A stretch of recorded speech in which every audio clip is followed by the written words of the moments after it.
my name is Frank Christopher, and I'm a parishioner of the Basilica. So as Father mentioned, I'm here to speak on behalf of the Basilica Fund, its annual campaign. Unfortunately, I'm not a teacher and I'm not a lawyer, so I can't give you a nice, clean equation or an eloquent argument as to why you should donate to the Basilica. But I can tell you my experience when I came to the Basilica the first time, and hopefully it's interesting.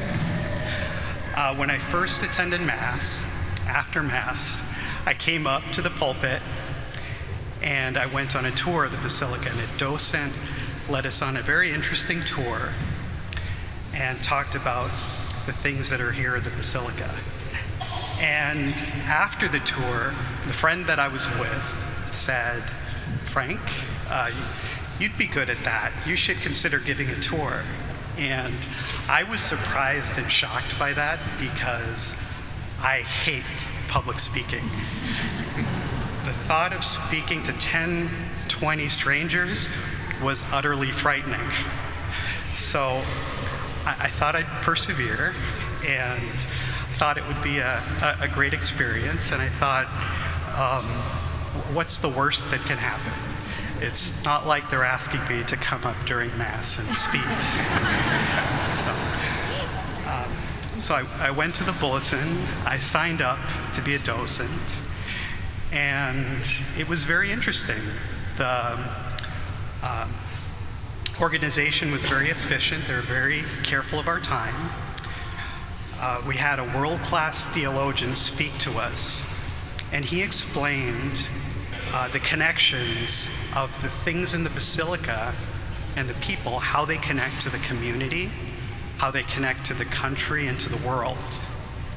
He also explained the sacred arts, how it connects to art in general, and the architecture of the Basilica, how it connects to world architecture. And there's a lot of different connections and a lot of really interesting things that he explained. And we also had a historian that had spent years researching the Basilica, and she explained past parishioners and priests and all the things that were done at the Basilica, and the importance of it. Taking a step back, after coming to the Basilica for years, I've seen that pattern repeat and repeat, where the staff and the volunteers are very careful of people's time, and the staff think of themselves and act as stewards of the Basilica's funds, and they're very, very careful and very intentional about what they do because they know the importance of it.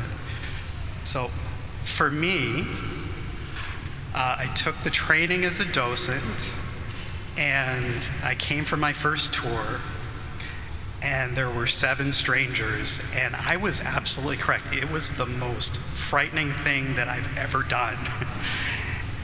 But it was very rewarding, and over the course of giving many, many tours, it's helped me in my public speaking to the point where I'm not as bad as I think I am.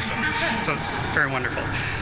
But more than me, it was a way to welcome people and show the connections and give people the context and belonging, and have them think about things that they haven't thought about kind of normally. So at this time, I'd like you to prayerfully consider 3 things. So number 1, time is the most important thing that we have. So I'd like you to consider becoming a volunteer. Number 2, in order for the Basilica to do the important things that it does, it requires funding. So if you already donate to the Basilica Fund or to the Basilica, I thank you. And I ask you to prayerfully consider donating a little bit more next year. And if you haven't donated to the Basilica, please prayerfully consider, and if you're able to, donate to the Basilica, or please donate to the Basilica. in kind of conclusion, I'd like you to consider, and my third thing, almost forgot. If in the future you see a docent giving a tour, please come and sit in and take the tour. It's really interesting.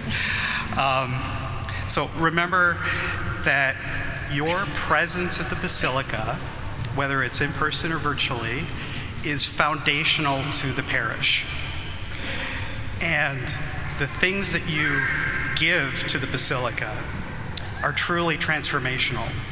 So I appreciate you and thank you for the time.